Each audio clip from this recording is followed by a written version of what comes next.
Hi guys एबे श्रीमंदिर दर्शन आपण मानक पई महंगा हेबाकू जाउची। श्रीमंदिर प्रशासन जगह दर्शन पई स्वतंत्र वस्त्र परिधान करिया पई निर्देश दैछंती।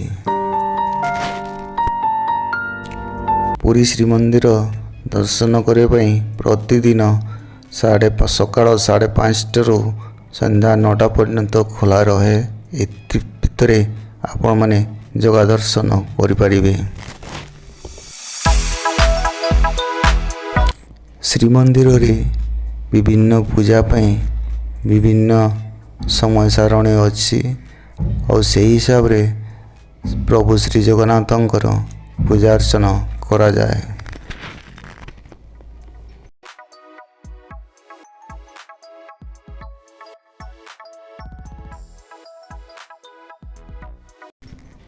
श्रीक्षेत्र दर्शन सहित आपण पारिपार्श्विक थिबा विभिन्न दर्शनीय स्थान गुड़िक दर्शन करिपारिबे। हेले सेतिपई आपनकु अधिका वस्त्र सांगरे नेबा पई पड़िबो।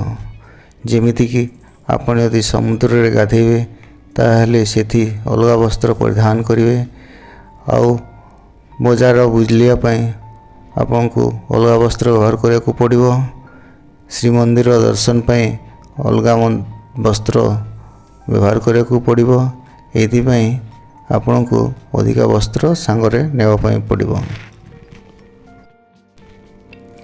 आसंतु देखिबा श्रीक्षेत्र मंदिर पारिपार्श्व रे अल्प बहुत दूर रे को दर्शनीय स्थान गुड़िक अच्छी। जेमिति कि समुद्र कूल,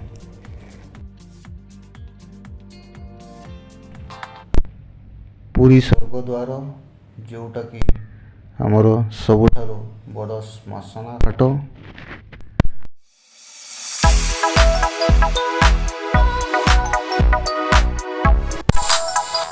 रघुनाथपुर शिल्पी ग्राम जो ग्राम रे सब घरे घरे शिल्पी अच्छा जो माने पारंपरिक कला व्यवहार करिके निजर शिल्प को विस्तार करिथांती।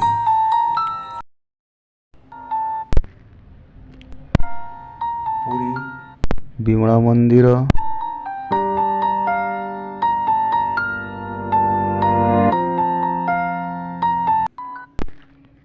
कोणार्क सूर्य मंदिर जो पत्थर भितर विभिन्न प्रकार कारुकार्य खदेई भरी रही।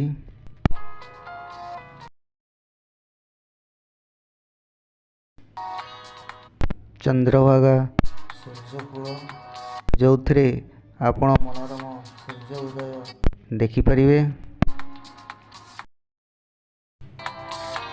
वंडर वाटर पार्क ए स्थानटी पुरी और कोणार्क भितर गढ़ी उठी जो आपण माने जल क्रीडार भरपूर मजा नहीं पारिबे एवं पिला मानक पई मनोरंजन बहुत सुविधा अच्छी।